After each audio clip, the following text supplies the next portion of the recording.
네, 안녕하세요. 기호기 2강 바로 시작하도록 하겠습니다. 자, 지난 시간 마무리로 저희가 알케인의 일반식에 대해서 알아봤는데요. 탄소가 N개 있을 때 수소는 최대 2N 플러스 2개 존재한다는 알케인의 일반식을 도출했었죠. 알케인이라고 하는 것은 포화탄화수소로서 탄소가 자기가 가질 수 있는 수소를 최대한으로 포화되게 가지고 있는 것을 말합니다. 제가 그래서 저번 시간 마지막에 문제로 탄소가 6개일 때 수소는 몇 개일까라는 문제를 드렸었는데요. N에 6을 넣게 되면 수소는 14개가 나오게 되죠. 그래서 C6H14라고 하는 것은 알케인 중에 탄소가 6개인 헥세인의 분자식이다 라고 생각하실 수 있겠습니다. 자, 그러면 이번 시간에 배울 내용에 대해서 먼저 살펴보도록 하겠습니다. 먼저 형식 전하에 대해서 배울 거고요. 그 다음에 부분 전하에 대해서 배울 건데, 부분 전하를 배우기 위해서는 전기 음성도라고 하는 개념이 필요합니다. 그래서 전기 음성도라는 개념을 먼저 배운 다음에 부분 전하라고 하는 개념을 전기 음성도를 통해서 설명을 드릴 거고요. 그 다음에는 유기 반응에서 화살표가 어떤 의미인지 살펴보고 마지막으로 공명 구조를 간단하게 그려보도록 하겠습니다. 자, 형식 전하란 무엇일까요? 형식 전하라고 하는 것은 원자 기준으로 중성인지 아니면 음전하를 띠고 있는지 양전하를 띠고 있는지 그것을 표현한 것입니다. 음전하를 띠고 있다면 얼마만큼의 음전하를 띠고 있는지, 양전하를 띠고 있다면 또 얼마만큼의 양전하를 띠고 있는지를 표현한 거죠. 자, 그래서 형식 전하를 계산하는 방법은요. 원래의 원자가 전자수, 그러니까 내가 원래부터 가지고 있어야 하는 원자가 전자수에서 현재 가지고 있는 원자가 전자수를 빼면 됩니다. 자, 탄소는 원자가 전자가 4개였죠. 원자가 전자라고 하는 것은 가장 바깥쪽 껍질, 그러니까 가장 바깥쪽 궤도에 가지고 있는 전자를 말하고요. 탄소 같은 경우에는 이주기 원소였기 때문에 두 번째 껍질까지 가지고 있었고 두 번째 껍질에 4개의 전자를 가지고 있었죠. 그래서 탄소의 원자가 전자는 4개입니다. 그런데 내가 이 루이스 구조를 보고 현재 내가 몇 개를 가지고 있는지를 판단할 수 있겠죠. 자, 이렇게 탄소의 팔이 4개인 경우에 탄소는 4개의 전자를 가지고 있습니다. 원래 가지고 있는 전자수 4개에다가 현재 가지고 있는 전자수 4개를 빼서 형식 전하는 0이 나오게 되죠. 즉, 원자가 전자 4개를 가진 팔이 4개인 이 탄소의 경우에는 형식 전하가 0임을 확인할 수 있습니다. 즉, 중성이라는 거죠. 그러면 왼쪽에 있는 탄소를 살펴볼까요? 왼쪽에 있는 탄소는 지금 3개의 팔과 한 쌍의 비공유 전자쌍을 가지고 있습니다. 이 팔의 경우에는 결국 하나의 팔에 2개의 전자가 존재하겠지만 이 나머지 1개의 전자는 탄소와 결합되어 있는 원자가 가지고 있는 전자겠죠. 그래서 예를 들어 탄소가 수소와 결합하고 있다고 가정한다면 이런 식으로 결합이 되어 있고 탄소가 1개의 전자 그리고 수소가 1개의 전자를 내놓음으로써 이렇게 공유 전자쌍을 만들어서 공유를 하고 있는 거죠. 그래서 이 팔에서 1개의 전자는 탄소 거고 나머지 1개의 전자는 수소 거라고 볼 수가 있겠죠. 그래서 팔의 개수만큼 전자를 가지고 있고 그 전자는 공유 전자다라고 생각하시면 되겠죠. 그런데 이 탄소 같은 경우에는 그 공유 전자 외에도 이렇게 아무와도 공유하고 있지 않은 비공유 전자쌍을 가지고 있습니다.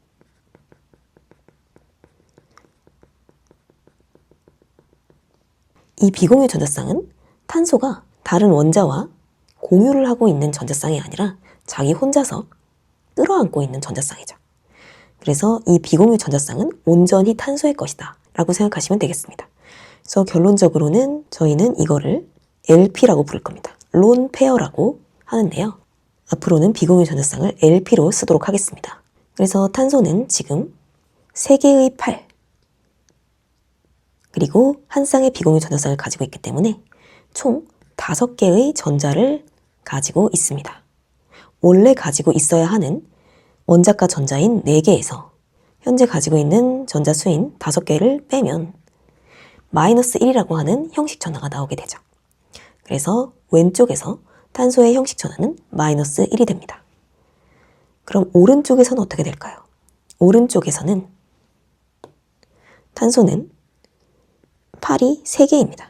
팔이 3개인 데다가 비공유 전자쌍을 가지고 있지 않죠. 그러면 탄소는 8의 개수인 3개만큼의 전자만 가지고 있기 때문에 원래 가지고 있어야 하는 전자에서 현재 가지고 있는 전자 3개를 빼서 플러스 1의 형식 전하를 가지고 있다라고 생각하시면 되겠습니다. 다른 원자들의 경우에도 이렇게 원자과 전자수를 알고 있어야지 형식 전하를 구할 수 있겠죠. 원자 번호 6번인 탄소가 14족입니다. 14족 원소는 원자과 전자를 4개 갖습니다. 그러면 탄소 바로 옆에 있는 질소는 원자 번호가 7번이겠죠. 7번일 거고 15족 원소가 될 겁니다. 15족 원소는 원자과 전자를 5개 갖습니다. 그리고 산소 같은 경우에는 주기율표상에서 질소 옆에 있죠. 그래서 8번 원소가 되고요. 16족입니다. 16족이기 때문에 원자과 전자는 6개를 갖겠죠. 그 다음에 플루오린입니다. 플루오린은 9번이고요. 17족이기 때문에 원자과 전자를 7개를 가질 겁니다. 그래서 형식 전하에서 가장 중요한 것은 형식 전하를 구하는 방법이죠. 그래서 원래 가지고 있어야 하는 원자과 전자 수에서 현재 가지고 있는 원자과 전자 수를 빼면 형식 전하를 구할 수 있다 라고 하는 이 공식을 기억해 주시고요. 결국은 원래 원자과 전자를 몇 개 가지고 있는지를 알아야 되겠죠. 그래서 탄소는 14족이기 때문에 4개의 원자과 전자, 질소는 15족이기 때문에 5개의 원자과 전자, 이런 식으로 중요한 이 4가지 원소의 원자과 전자 수를 외워주시고, 그리고 기본 팔이 몇 개인지도 기억해 주시면 좋겠죠. 탄소는 팔이 4개이기 때문에 이렇게 생겼을 겁니다. 이게 가장 기본적인 결합선이고 이때 형식 전하는 0이죠. 질소는 3개의 팔을 가지면서 한 쌍의 비공유 전자쌍을 갖습니다.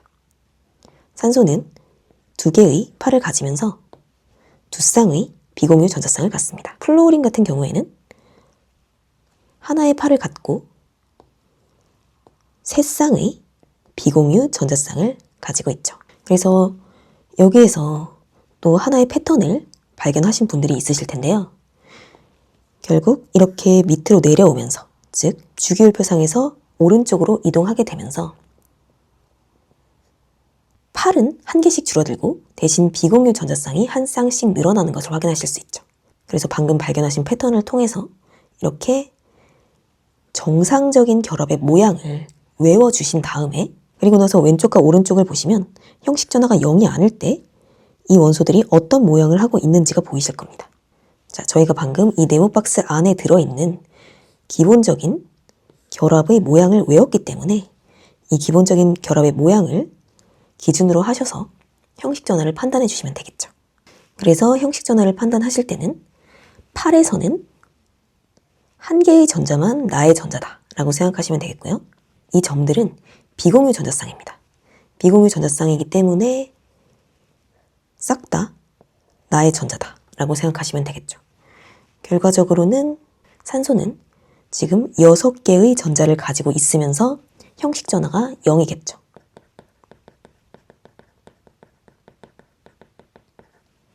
여기에서 탄소도 볼까요? 탄소 같은 경우에 역시 각각의 팔에서 한 개씩의 전자가 탄소의 거죠. 그렇기 때문에 탄소는 지금 4개의 전자를 가지고 있습니다. 4개의 팔을 가지고 있죠. 그리고 비공유 전자쌍이 하나도 없기 때문에 결국은 4개의 전자를 가지고 있는 것이고 원래 4개를 가지고 있어야 하기 때문에 역시 형식 전하가 0임을 확인하실 수 있습니다. 뒤에 연습을 하실 수 있도록 제가 그림을 여러 개 넣어놨는데요. 이 그림을 통해서 각각의 원소들의 형식 전하를 판단해 보시기 바랍니다. 제가 오른쪽에 있는 CO, 일산화탄소죠. 일산화탄소의 루이스 구조식을 활용해서 형식 전하를 살펴보도록 하겠습니다. 자, 탄소는 지금 팔이 3개예요. 팔이 3개고 그 팔 개수만큼의 전자를 탄소가 가지고 있는 겁니다. 탄소는 지금 공유 전자를 3개를 가지고 있는 거죠. 그리고 그 옆에 점으로 표시되어 있는 비공유 전자쌍, 얘는 탄소가 아무와도 나누지 않고 공유하지 않고 혼자서만 가지고 있는 전자쌍이죠. LP라고 하죠. 그래서 LP 2개에다가 공유 전자 3개를 더해서 총 5개의 전자를 가지고 있습니다. 탄소는 원래 4개의 원자과 전자를 가져야 하기 때문에 5개를 가지고 있어서 마이너스 1의 형식 전하를 가지고 있다고 생각할 수 있겠죠. 산소를 볼까요? 산소도 3개의 팔을 가지고 있습니다. 이 8의 개수만큼이 산소의 전자일 것입니다. 그리고 그 외에도 이렇게 비공유 전자쌍을 한 쌍 가지고 있죠. 결국 산소와 똑같이 비공유 전자쌍 한 쌍, 즉 2개의 비공유 전자와 공유 전자를 3개를 가지고 있기 때문에, 그래서 지금 산소는 5개의 전자를 가지고 있는데요. 원래는 6개의 전자를 가지고 있어야 하기 때문에 6에서 5를 빼서 플러스 1의 형식 전하를 가지고 있습니다. 산소의 형식 전하는 플러스 1이죠. 결과적으로 탄소가 마이너스 1, 산소가 플러스 1이기 때문에 둘은 상쇄가 되겠죠. 그래서 전체 분자의 전하는 0이 되면서 중성 분자가 되는 겁니다. 그 다음은 부분 전하에 대해서 알아볼 텐데요. 부분 전하를 공부하기 전에 전기 음성도에 대해서 먼저 배우도록 하겠습니다.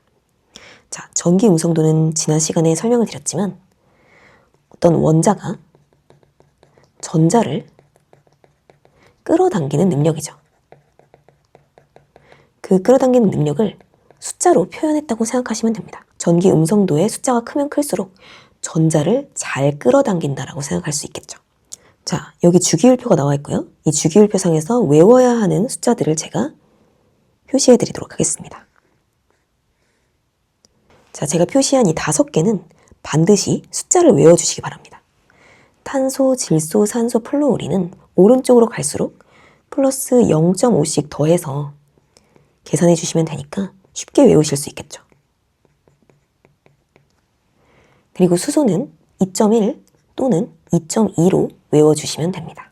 그래서 제가 지난 시간에 A와 B의 전기 음성도를 각각 2.5와 2.2로 가정을 해서 전기 음성도의 차이를 구한 적이 있었죠. 전기 음성도는 일렉트로 네가티비티, 그래서 EN이라고 쓰게 되는데요. 그 EN의 차이인 델타 EN은 계산해보면 0.3이 나오겠죠. 이 0.3이라는 숫자는 0.5보다 작기 때문에 결국 비극성 공유 결합으로 취급한다고 말씀을 드렸죠. 그렇다면 제가 A를 뭘로 가정한 걸까요? A는 탄소입니다. B는요? B는 수소겠죠. 결국 탄소와 수소 사이의 결합. 이 결합은 전기 음성도 차이가 작기 때문에 비극성 공유 결합으로 취급된다 라고 하는 사실도 기억해 주시면 좋겠습니다. 그리고 이 전기 음성도의 경향성에 대해서 알아보면요. 이 전기 음성도는 밑으로 갈수록 작아집니다. 그리고 위로 갈수록 커져요. 밑으로 갈수록 작아진다는 것은 위로 갈수록 커진다는 거죠. 결국 주기율표 상에서 전기 음성도는 오른쪽 대각선 위로 갈수록 커집니다. 그래서 전체 원자 중에 전기 음성도가 제일 큰 원자는 F, 플루오린이 됩니다. 전기 음성도가 커지는 방향도 함께 외워주시면 좋겠죠. 그래서 전기 음성도를 직관적으로 나타낸 그림이 밑에 있는데요. 자, 왼쪽 그림은 무시하시고 오른쪽 그림이 바로 수소와 염소가 공유 결합을 한 모습이죠. 하지만 전기 음성도가 큰 염소 쪽으로 이 공유 전자쌍이 쏠려 있음을 확인하실 수가 있습니다. 그러니까 이 공유 전자쌍이 수소와 염소의 중간에 위치하는 것이 아니라 수소로부터는 멀리 떨어져 있고 염소로부터는 가까운 이 위치에 존재하고 있다는 겁니다. 왜냐하면 염소의 전기 음성도가 수소보다 더 크기 때문이죠. 그래서 염소가 이렇게 전자쌍을 자기 쪽으로 끌어당기게 됩니다. 그렇게 되면 염소의 경우에는 전자가 풍부해지겠죠. 전자가 다 자기 쪽으로 가까이 끌어당겨져 있기 때문에 염소는 전자가 풍부합니다. 하지만 염소의 형식 전하는 0이죠.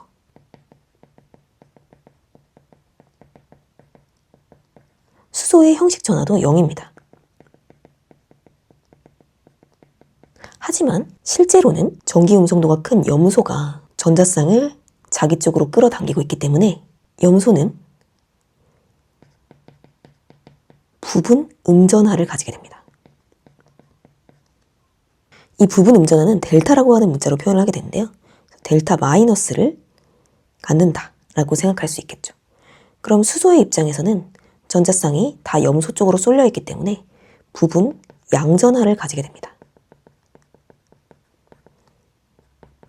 그래서 역시 부분 전하를 나타내는 델타를 사용해서 델타 플러스로 수소의 상태를 표현할 수 있습니다.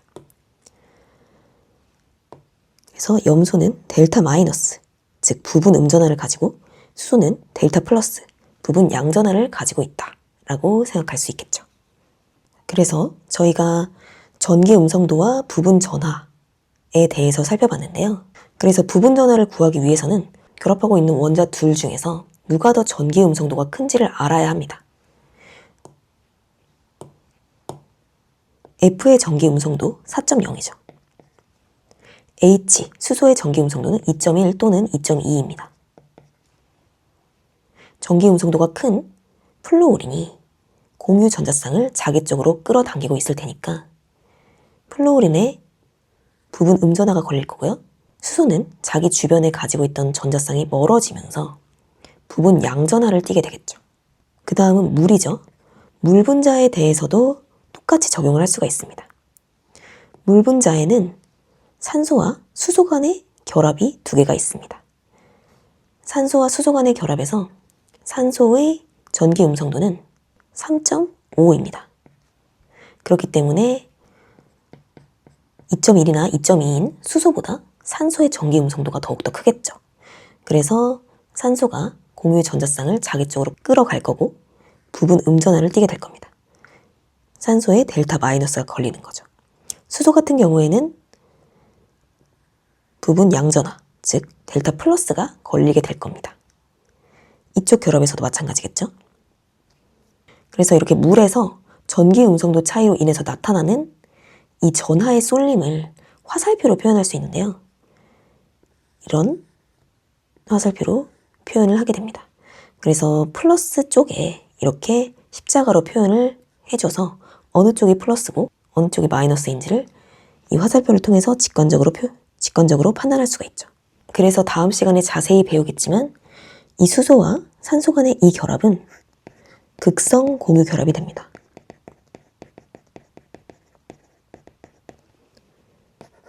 전기 음성도의 차이가 0.5보다 커지기 때문인데요. 결국 이렇게 전기 음성도 차이가 커지게 되면서 부분 음전하와 부분 양전하가 걸리게 되고 결국 이 결합은 극성을 띠게 됩니다. 그렇기 때문에 저희가 잘 알고 있는 수소 결합, 이 수소 결합이 이 부분 전하 덕분에 일어나게 되는 거죠. 수소와 산소 간의 이 전기 음성도 차이에 의해서 산소에 델타 마이너스라고 하는 부분 음전하가 걸리고요. 수소의 경우에는 델타 플러스라고 하는 부분 양전하가 걸리죠. 여기까지 제가 설명드린 내용인데 이 첫 번째 물 분자와 이 두 번째 물 분자 사이에 델타 마이너스와 델타 플러스 사이의 전기적인 인력이 작용하게 됩니다. 자석에서 N극과 S극이 서로 끌어당겨서 붙는 것처럼 음전하와 양전하도 서로 끌어당기는 인력이 작용하게 되는데요. 결국은 산소와 수소가 델타 마이너스와 델타 플러스라고 하는 부분 전하를 통해서 서로 끌어당기게 되면서 이렇게 분자들 사이에 결합을 하는 것을 수소 결합이라고 얘기를 합니다. 이 수소 결합에 대해서도 다음 시간에 설명을 드릴 텐데요. 수소 결합은 분자 간의 힘입니다. 즉 여기에서는 물 분자 간의 힘이죠. 물 분자가 2개 이상 있어야지만 이렇게 수소 결합이 생길 수 있겠죠. 그래서 이 물 분자를 만드는 결합은 지난 시간에 저희가 배웠던 공유 결합이죠.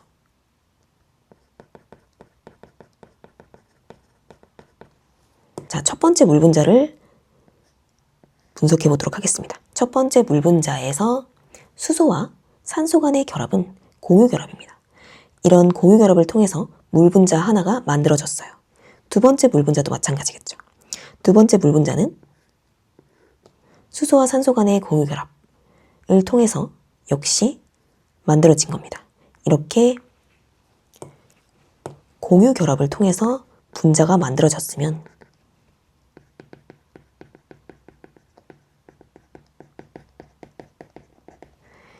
이 분자와 분자 사이에 작용하는 힘들이 있을 건데요. 그러한 힘들 중에서 가장 강한 힘이 수소 결합입니다. 공유 결합은 미시적인 것이고요. 수소 결합은 좀 더 거시적인 힘이다 라고 생각하실 수 있겠죠. 그 다음에는 유기 반응에서 화살표의 진짜 의미를 알아보도록 하겠습니다. 유기 반응 중에 가장 대표적인 반응인 SN2 반응을 가지고 와봤습니다. SN2 반응에서 Br-라고 하는 애가 지금 이 커다란 분자를 공격을 할 건데요. 공격을 할 때 이렇게 비공유 전자쌍을 통해서 공격을 하게 됩니다. 그래서 Br-가 중앙에 있는 이 탄소를 공격하면서 거기에 달라붙게 되고요. 그와 동시에 붙어있던 Cl-는 떨어져 나오게 됩니다. 그런데 그냥 떨어져 나오는 것이 아니라 여기에 있는 전자쌍을 자기가 다 가지고 나오면서 떨어져 나오게 되죠. 그래서 염소는 마이너스 1의 형식 전하를 가지면서 떨어져 나오게 됩니다. 그리고 Br- 같은 경우에는 자기가 가진 이 비공유 전자쌍을 통해서 탄소와 결합을 하게 됩니다. 그래서 이렇게 탄소와 결합을 하면서 붙게 되는 거죠. 결국 유기 반응에서 화살표의 진짜 의미라고 하는 것은 전자의 이동이다 라고 기억해 주시면 되겠습니다. 유기 반응에서의 화살표는요, 전자의 이동을 나타냅니다. 밑에 그림은 Br-를 NU로 나타냈고요. Cl을 X로 나타내서 그린 그림입니다. 똑같은 그림인데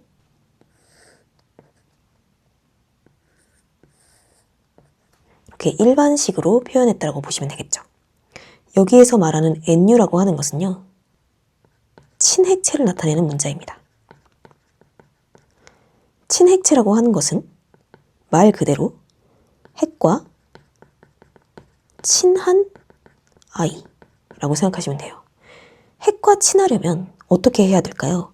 핵은 양전하를 띠고 있죠. 즉, 핵과 친하려면 음전하의 성향을 띠고 있어야 합니다. 이렇게 아예 음전하를 띠고 있을 수도 있지만 중성 친핵체도 존재할 수 있어요. 여기에서 말하는 음전하라고 하는 것은 결국 전자가 풍부한 애들을 말합니다. 전자가 풍부해야지만 핵과 친해질 수 있겠죠. 그래서 전자가 풍부한 애들을 친핵체, 그리고 그 반대의 개념인 친전자체는 전자가 부족한 애들이겠죠. 그래서 양전하의 경향성을 띠고 있는 애들을 친전자체라고 생각하시면 되겠죠. 자, 제가 방금 유기 반응에서 화살표의 진짜 의미는 바로 전자의 이동이다 라고 말씀을 드렸죠. 그래서 이렇게 전자의 이동을 통해서 저희는 화살표로 표현되는 공명 구조를 그려보도록 할 겁니다. 공명 구조의 원칙은요, 여러 가지가 있지만 가장 중요한 것만 말씀을 드리면 1번, 원자 핵은 이동하지 않습니다. 그러면 뭐만 이동할까요? 전자만 이동합니다. 여기에서 말하는 전자란 이동할 수 있는 전자인데요. 이동할 수 있는 전자라고 하는 것은 비공유 전자쌍, 즉 원자가 남과 공유하지 않고 자기 혼자서 끌어안고 있는 전자쌍, LP라고 말씀을 드렸죠. 이 LP 또는 파이 전자, 이렇게 두 가지의 전자가 이동을 할 수 있는데요. 파이 전자라고 하는 것은 이중결합이나 삼중결합의 전자를 말합니다.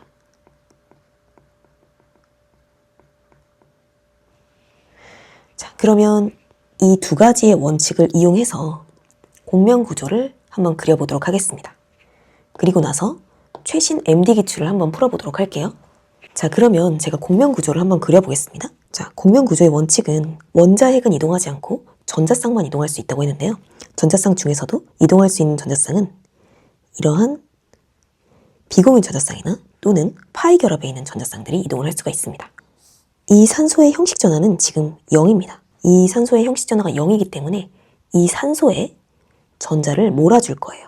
이렇게 산소의 전자를 몰아주는 이유는 이 분자는 탄소와 산소만으로 구성이 되어 있죠. 이 점들은 다 탄소를 나타내는 것입니다. 그래서 탄소와 산소로만 구성이 되어 있는데 이 탄소와 산소 중에서 전기 음성도가 큰 산소 쪽으로 전자를 몰아주는 것이 탄소의 전자를 모는 것보다는 더 괜찮겠죠. 그래서 이 파이 전자를 여기로 이동을 시킬 겁니다. 그리고 나서 여기에 있는 이 파이 전자도 여기로 이동을 시킬 겁니다. 이런 식으로 연쇄적으로 전자의 이동이 일어나는 경우가 대부분인데요. 그 이유는 제가 이 전자쌍을 여기에 이동시켜서 여기가 이제 이중결합이 되게 되면요. 이 자리가 옥텟을 초과합니다. 결합수가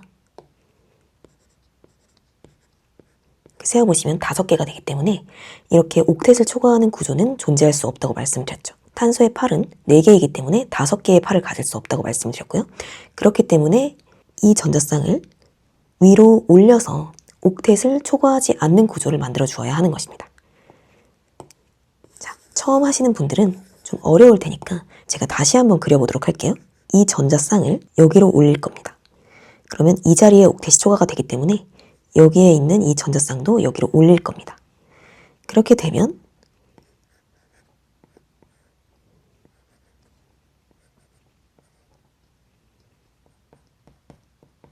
이런 구조가 그려지겠죠. 원래 산소는 이렇게 비공유 전자쌍을 2쌍을 가지고 있었지만 제가 여기에서 이 전자쌍을 산소한테로 몰아줬잖아요. 그래서 비공유 전자쌍이 3개가 된 겁니다. 이렇게 된 거죠. 그래서 이걸 조금 더 자세하게 분석을 한다면 사실 산소는 이 전자쌍의 1개는 산소가 이미 가지고 있었어요. 이렇게 전자쌍을 산소한테로 다 몰아주는 것처럼 보이죠. 그림은. 그래서 산소가 2개의 전자를 더 가지게 되겠구나라고 생각할 수 있지만 원래 1개의 전자는 산소 거였기 때문에 산소는 연두색 전자만 새롭게 받게 되는 겁니다. 그래서 형식 전하 0에서 마이너스 1이 되는 거죠. 전자를 1개 추가로 받게 되었으니까요. 두 번째 공면 구조도 한번 그려볼게요. 첫 번째 같은 경우에는 전기 음성도가 크고 형식 전하가 마이너스가 아닌 산소에게 전자쌍을 몰아준 겁니다. 두 번째 같은 경우에는 이렇게 양전하가 있죠. 양전하는 전자가 부족하다는 뜻이기 때문에 이쪽으로 전자를 몰아주면 되겠죠. 여기에 있는 결합을 이쪽으로 몰아줄 겁니다. 그러면 이 자리에 있던 양전하가 이동을 할 겁니다. 더 이상 이 자리는 전자가 부족하지 않거든요. 그래서 한번 그려볼게요.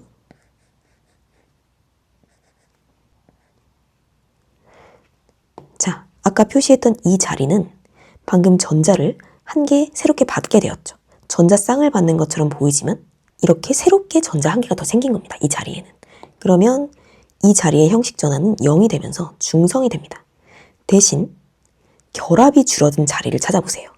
왼쪽에서 이렇게 전자가 이동을 함으로써 이 자리의 결합이 원래 4개였던 것이 3개로 줄어들게 되었죠.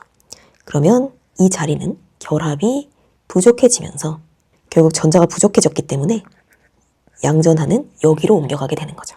여기에서 저희가 공면구조의 3번째 원칙을 알 수가 있는데요. 분자의 총 전하량, 즉 네트 전하량은 일정하게 유지가 되어야 합니다. 그러면 제가 위에서 그렸던 공면 구조가 좀 이상하다는 걸 확인하실 수 있을 거예요. 왜 이상하죠? 왼쪽 분자는 네트 전하량이 0이었습니다. 중성 분자였어요. 하지만 오른쪽은 갑자기 마이너스 1이 되어버렸죠. 그렇다면 제가 무엇을 잘못했을까요? 눈치가 빠르신 분들은 벌써 캐치를 하셨겠지만 이 자리에 결합수가 줄어든 게 보이실 겁니다. 3개의 결합이었지만 결국 전자쌍이 이동하면서 이 자리는 2개의 결합만을 하게 되었죠. 그래서 이 자리는 전자가 부족해지면서 양전하가 됩니다. 그래서 플러스 1의 형식 전하를 가지게 되죠.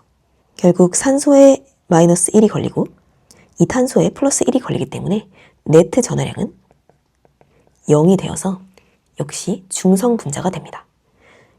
그래서 이렇게 형식 전화까지도 완벽하게 표시를 해줘야지만 정확한 공명 구조를 그렸다고 할 수 있겠죠. 이 분자는 4종류의 원자로 구성이 되어 있죠. 탄소, 질소, 산소, 그리고 수소입니다. 가장 전기 음성도가 높은 산소가 전자쌍을 갖는 것이 조금 더 안정하겠죠. 그래서 질소에 있는 이 비공유 전자쌍이 이쪽으로 이동을 하게 됩니다. 그럼 이 자리에 옥텟이 초과가 되겠죠. 그걸 방지하기 위해서 이 파이 전자를 산소에 주게 됩니다. 그래서 결국 첫 번째 문제와 비슷한 패턴이라는 걸 확인하실 수 있을 겁니다. 그래서 공명 구조를 그려볼게요. 이렇게 틀을 그려주시고요. 질소의 비공유 전자쌍이 이쪽으로 이동했고 산소의 공유 전자쌍이 여기로 이동하면서 산소는 세 쌍의 비공유 전자쌍을 갖게 됐죠. 그렇게 되면 산소의 형식 전하는 -1이 될 겁니다. 질소 같은 경우에는 여기에 있던 비공유 전자쌍이 모두 없어졌죠. 사실 모두 없어진 것처럼 보이지만 실제로 한 개는 새로 생긴 결합에서 질소가 가지고 있고요. 한 개는 탄소한테 이렇게 준 상태입니다. 그러면 질소의 형식 전하를 계산하기 위해서 주변의 전자수를 세어보게 되면 4개죠. 원래 5개를 가져야 하지만 4개를 가지고 있기 때문에 질소는 +1의 형식 전하를 가지게 됩니다. 결국 왼쪽 분자의 형식 전하가 0이었기 때문에 오른쪽 분자의 형식 전하의 네트값 또한 0이 되어야 합니다. 즉 중성 분자가 되어야 하는 거죠. 중성 분자이지만 오른쪽은 전하 분리가 된 상태죠. 왼쪽은 중성 분자이면서 전하 분리가 되지 않은 상태입니다. 공명 구조는 유기화학을 처음 배우시는 분들이 정말 어렵다라고 생각하시는 부분입니다. 그래서 최대한 간단하게 설명을 드렸고요. 다시 한번 정리를 해보면 공명 구조의 원칙 1번은 원자핵은 이동하지 않습니다. 원자핵이 이동하지 않는다는 말은요. 여기에 있던 산소가 여기로 이동할 수 없다는 얘기입니다. 산소 원자나 탄소 원자, 질소 원자, 수소 원자 이런 애들은 이동하지 않습니다. 이동하는 것은 전자입니다. 전자 중에서 비공유 전자쌍 그리고 파이 전자, 즉 이중결합이나 삼중결합의 전자가 이동할 수 있습니다. 세 번째 원칙은 분자의 네트 전하량은 일정하게 유지되어야 한다는 것입니다. 자, 여기에 미니 원칙 몇 가지를 더 말씀을 드리면 전기 음성도가 큰 원자에 마이너스를 주는 것이 유리하겠죠. 그리고 전자가 부족한 양전하가 있는 쪽으로 전자를 이동시키는 것이 또 좋겠죠. 이러한 원칙들을 생각하셔서 공명 구조를 그려보시면 되겠습니다. 자, 벤젠이라고 하는 아주 유명한 분자죠. 이 분자의 공명 구조를 그려보도록 하겠습니다. 파이 전자가 이렇게 세 쌍이 있기 때문에 전자의 돌림을 통해서 공명 구조를 그려줄 수 있을 겁니다. 이 파이 전자를 여기에 주고요. 이 파이 전자는 이쪽으로 줍니다. 그럼 이 파이 전자는 이쪽으로 가야 되겠죠. 결과적으로는 이렇게 파이 전자의 돌림을 통해서 공명 구조가 완성이 됩니다. 그래서 이렇게 여러 가지의 공명 구조가 있을 텐데요. 그 공명 구조를 합쳐서 공명 혼성체라고 하는 것을 그릴 수가 있습니다. 공명 혼성체를 그려보도록 하겠습니다. 벤젠 같은 경우에는 모든 자리에 골고루 파이 결합이 존재할 수 있게 공명 구조가 그려지기 때문에 이런 식으로 공명 혼성체를 그릴 수 있겠죠. 이렇게 점선으로 표기한 것은 전자입니다. 그래서 전자의 밀도를 표현한 거라고 보시면 되는데 전자의 밀도는 여기, 여기, 여기, 여기, 여기에 모두 균등하게 분포가 되어 있기 때문에 이런 식으로 점선을 통해서 전자 밀도를 표현해주면 이 두 가지의 공명 구조가 모두 하나의 그림에 표현된 공명 혼성체를 그릴 수 있습니다. 이 문제는 제가 숙제로 내둘게요. 꽤 어려울 겁니다. 하지만 이렇게 연쇄적인 공명 구조를 그려보는 연습을 해주신다면 많은 도움이 될 겁니다. 그러면 지금까지 배운 공명 구조의 원칙을 이용해서 공명 구조 문제를 쉽게 풀어보도록 하겠습니다. 2019학년도 미트 23번 기출입니다. 문제는 공명 구조인 것을 찾아라 라는 문제인데요. 여기서 아주 쉽게 답을 낼 수가 있습니다. 니은은 공명 구조가 아닙니다. 왜냐하면 여기에 있던 수소가 여기로 이동했기 때문이죠. 자, 제가 공명 구조의 원칙에서 원자핵의 이동은 절대로 금지된다고 말씀을 드렸기 때문에 이런 식으로 원자핵이 이동한 것은 공명 구조가 아닙니다. 이렇게 공명 구조의 원칙을 이용해서 간단하게 기출 문제를 풀 수가 있습니다. 긴 시간 수고 많으셨고요. 3강에서 뵙도록 하겠습니다. 감사합니다.